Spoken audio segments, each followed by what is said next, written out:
And I know I was there somewhere in the early 80s with Melissa Manchester, I think. Yeah. There was an opening for Melissa Manchester somewhere. But so that's 30 years ago.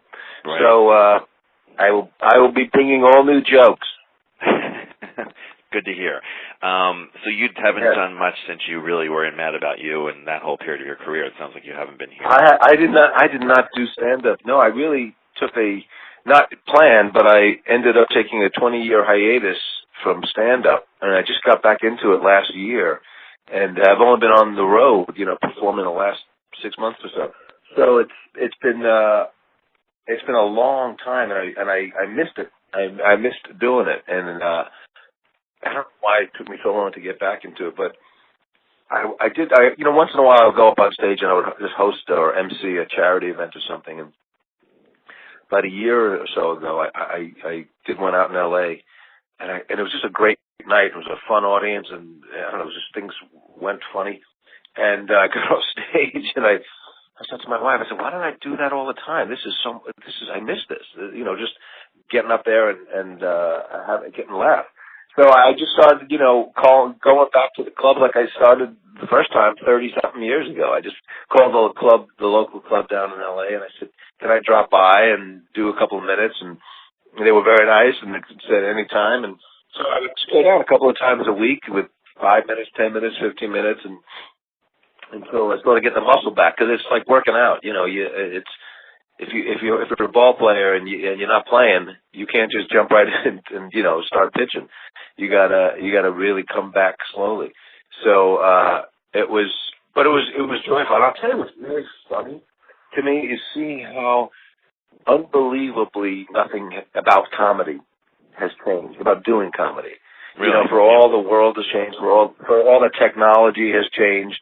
It is the lowest. It's such a low tech art form. There's nothing. You can't shortcut it. You can't speed it up. You need to just write a joke and perform it night after night after night. That's the only way to do it. It's like you can only make these jokes by hand. In terms of your own approach to sort of building your act, are you any different now? I'm more experienced as a writer and having written other stuff for so many years, so I'm more, I don't know, demanding about myself. So I come up with more, but I throw out more. But for comedy, the original process starts with something has to strike you funny. So it's just a matter of opening up that channel, finding that frequency where and it does take a while to get into it. Where you walk around and something that strikes you funny, you realize, oh, right, that's a bit. Okay, that could be something funny. And then you start writing it, and sometimes you just throw it up on stage and you find out if it's funny. Sometimes something you find out, oh, I guess that's only really funny to me. At this point, after all these years, if people are coming to see me, it's because they know me. And, it's not like comedy club, well, let's go see 15 guys and take a chance. Hi, Paul. So we were talking about how the audience has a different relationship with you now, and you feel closer to the audience. Yeah, we've gone through. It's been a while, and it's a feeling like when you have a friend you haven't seen in a while, you can hit the ground running, but you just have a lot of stuff to catch up on, and it feels more fun. I feel. I don't know, I seem to be enjoying it more than I remember. I'm sure I enjoyed it the first time too, but it's maybe now it's also fun to do.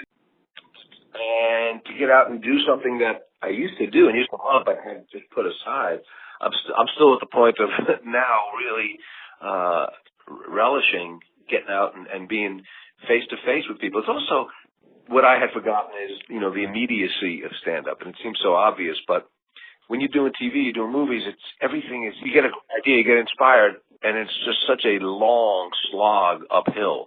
You got to pitch the idea, you got to sell the idea, you got to execute the idea, you've got to cast it, you've got to hope it comes out okay, you've got to shoot it, edit it, all these things, and then it can not pan out. Whereas comedy, you can have all those middle steps, and you just think of something and you tell it to people, and they laugh, or they don't laugh, but it's immediate, and I'm finding that very refreshing.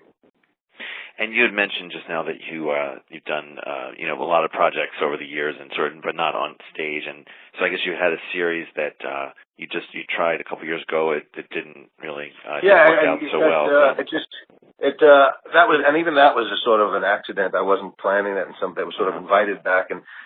But yes, it got caught up in a bit of corporate scuffle. It was sold to one group, and then NBC was taken over and by new people, and so they kind of just threw it up on the air and said, "Yeah, good luck." But up till then, I had done about 5 or 6 pilots that not for me to be in, that I just wrote or co-wrote and produced, and I was having a great time doing that. A couple of things that I'm working on now, developing, and that I'll either write or co-write. And but it's funny, when I started, I always thought of myself as stand-up first. Anything acting jobs came along, they always felt like bonus, the icing on the cake. I never felt like, I don't have an acting job, I'm out of work. Like, that was the extra treat. And the fallback was stand-up. And now it starts to feels really natural. It's like, I really enjoy this, and I can't believe how long I didn't do it. Do people still really identify you with Mad About You and that character? Do you still find that people are sort of when people come over, the character was, as such, it was as close to me as I could get it. I always said I wanted to make the character me, because then, I don't have to act. People, certainly that was a big thing from where that people recognize me from. But the other thing is now getting out and meeting people. I chat with people after the show. Yeah, I'll come over and say hi,